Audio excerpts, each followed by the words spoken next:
over there trying to take a picture. Come in and take a picture. You are allowed to come in and take a picture. I've already asked permission.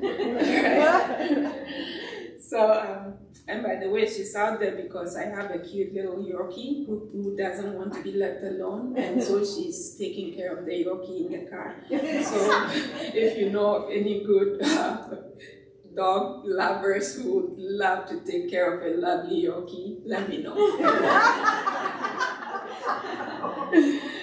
Anyway, so this is, I was born with sickle cell, and usually I don't introduce myself as a professor or a doctor. I think of that as something I do rather than who I am. But when I talk about sickle cell, I like to introduce myself as professor and doctor. And here's why. I was never supposed to make it to this point. Most people with sickle cell are never able to get a job. They're never able to live to an age of experience in adulthood. And that was my case. That was what the doctor said to my parents. The good news is I was born into a family where I was very fortunate. My mother actually owned her own private practice. And so I was a kid who at home would have IV infusions put on me. So I'll make it through the night. Because I had a mother who had all those resources at home. Nobody thought I could leave home and go to school, boarding school, which is the norm for Ghanaian kids going to secondary school. But I went to school because I had a separate box of medications, thanks to my mom, that wasn't even available to the school itself. So that's how privileged I was. Now, I was able to defy all the odds and make it to the United States and be in Oregon, of all places, weather-wise. Because if you know anything about sickle cell, you can't handle cold weather because it triggers an episode. So I'm used to being in front of you now, and then in 10 minutes somebody telling you, she's in the ER because of unbearable pain. You can't walk, can't move, have to be lifted, everything. So that's my life, but I'm one of the lucky ones because I've also seen family members of mine die as promised by the doctors when they turned 12 or when they turned 15 or if they made it to 18. They were the lucky ones. And then I made it. I'm 50. Wow. And I'm a professor.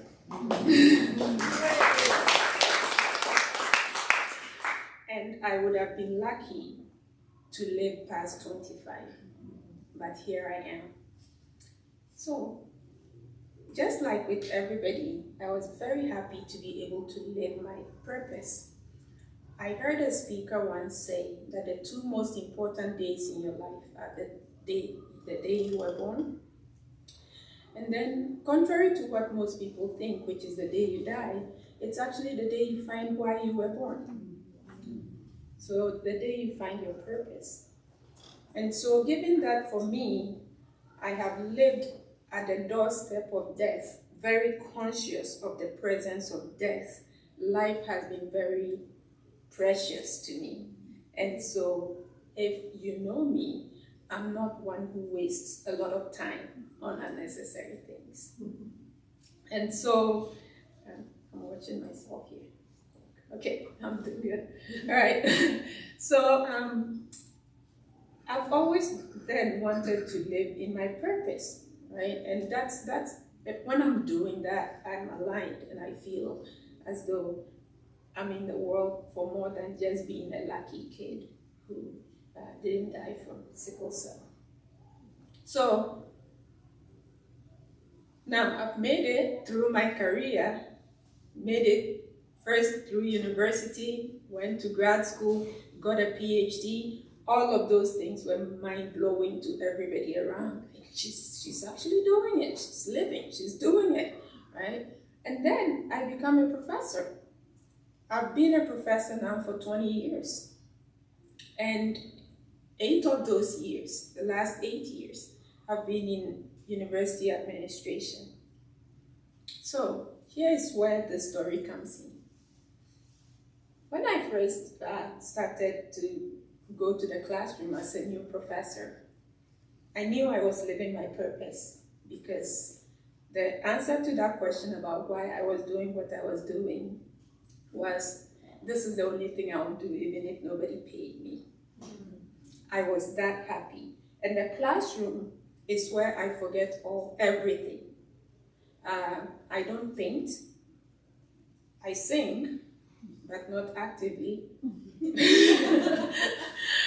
But when I'm in the classroom, it doesn't matter what's going on with me.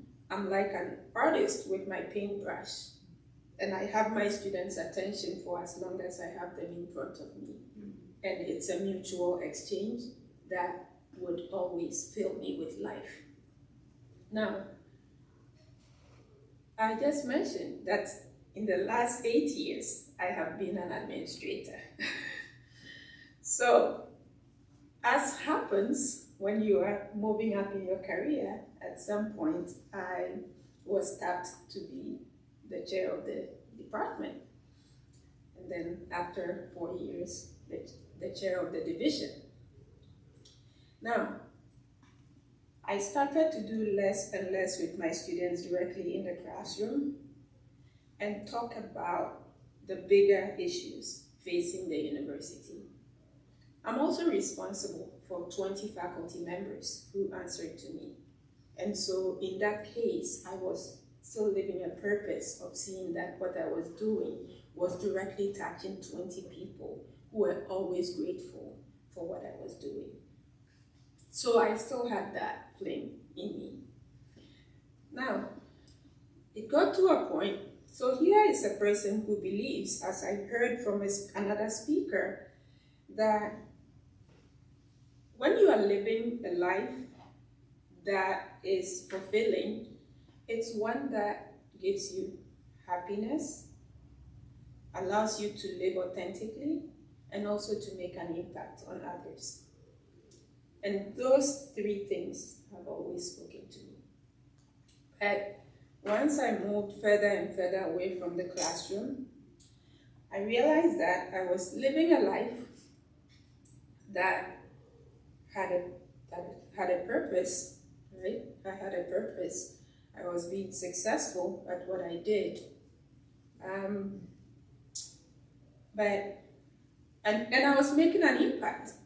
Big impacts, actually, that were visible. Went through the COVID pandemic with the ups and downs of trying to manage everything. So I could see those things, but I was losing my happiness gradually. So that part of the equation was beginning to fall off a little bit. I was getting run down, fatigued, burned out. And whenever I said anything about doing anything different, everybody would say, but you're really good at this. You're really good at this. And actually, contrary to what I was thinking, the people around me were thinking about pushing me even further up in administration. And I was thinking, I think I've had enough of this, right? Okay, so one night, I was sitting down in my burned out state, thinking about my life, when it dawned on me, everything that I have done and achieved as a professor has been an inspiration to people who would say to their kids, look at her, she has sickle cell, but look where she is, so that's hope for you, you'll make it, right? But then sickle cell has been discovered for over 70 years, way before breast cancer, way before any of these other cancers we know about. But there isn't one medication for sickle cell because it affects people from Africa, the Mediterranean, and in the West, it's Black people. I also happened to be in contact with somebody, well, somebody in my family, who is directly here in the United States, whose job has them working directly with the pharmaceutical companies. This person works for a pharmaceutical company, so they develop new medications and all of that. So this person will look at me and say, wow, do you know that it takes just a little bit to fix sickle cell, but it's not profitable. Oh. So that's why nobody wants to do it. And I don't blame the pharmaceuticals, they're businesses. Nobody wants to lose money, right? They're going to go for something that, because the reason it's not going to be profitable is the population affected by sickle cell can't afford to pay for the medications if somebody invested in creating one, right? So this speaks to some medical justice here, right? Is it okay for people to go through this excruciating pain? I don't own any summer clothing. I only own various degrees of warm clothing. Right, so you see I have this over there in case this place is gets colder for me than the normal person, then I put this on. So that's how I live my life that way. That's because my mom educated me about the things to do to stay healthy. Now, not everybody has that. When you go to a place like Ghana, everybody knows somebody who has died from sickle cell. Everybody is just normal. Everybody knows. Right. So, I was sitting and thinking, okay, I've done it. I won the Teacher of the Year award before I became the administrator and all of that. And I've had all these accolades for being an administrator. But now I'm losing the joy. So then I thought, why did I make it this far as a person with sickle cell? If not to go back and reach out to the people I left behind. So that's when I decided to create this charity, this NGO called Sickle Cell Solutions International. So I took last 3 months, fall term, I was gone. I was gone from September through January. And I was in Ghana. So that was when Ken wrote to me and said, we'd like to have you over to talk to us. And I couldn't respond for a while. And then when I responded, I said, I'm actually in Africa doing this. And he's like, wow. So when we connected later, I was like, so what would you like me to talk about? And he said, we normally like people to talk about what's alive in them. And I'm like, nothing could be more alive in me than what I'm talking to you about today. So that was where I was. And now to confirm that this is what I was supposed to do, I arrived in Ghana thinking, okay, now I'm going to set up the logistics, get offices, get people, contact people, because this is a new NGO that has to grow. And then once I talk about this, from one person to the next, I find out that about a 3-hour drive into a tiny village someplace, there was a special case of somebody going through a crisis, sickle cell. So then I decided to go see them. Have you ever been in a place and seen somebody and you knew for sure you were looking at somebody who was going to be dead in a few days? And they didn't know it, and you couldn't say anything. That was the experience I had. Here was the perfect example of what not to do. Here was a young 20-year-old who was pregnant and looked paler than the whitest sheet of paper you can find here. You could see that this was a severe instance of anemia.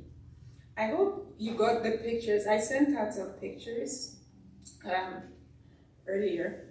And so this person, I saw her And I thought, man, I'm in the presence of death. But they had no clue. Because one of the most dangerous things you can do as a person with sickle cell is to get pregnant. And here she was, the little medical care she had also showed that her baby was in the wrong position. And she was due any moment. No hospital care. So I went into action, got her to the nearest hospital. Immediately they determined that she needed blood transfusions. So that was what we did, started blood transfusions. So those were some, like we had to, she went to see the doctor twice during that process. The last time she was there, they gave her a blood transfusion, she went into labor. And they had to do a C-section because the baby wasn't turning right.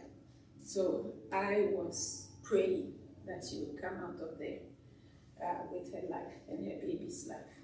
And make a long story short, she did. So she did, and the pictures that I was hoping to show you if you had a screen was the person I saw, the pregnant person who was really on the verge of death, to a person who had a baby, and then later on you see the baby and the mother get well before I came back. And so that to me was a message that this is the next phase. Now, I'm not quitting my job as a professor. That's how I intend to fund what I'm doing because at this point, I'm the main person who finances this NGO until it grows. So that's the story. I have 10 more minutes that I would like for question and answer. If we want to have a dialogue, we should probably start that as quickly as possible. Yes, I'm done with that. So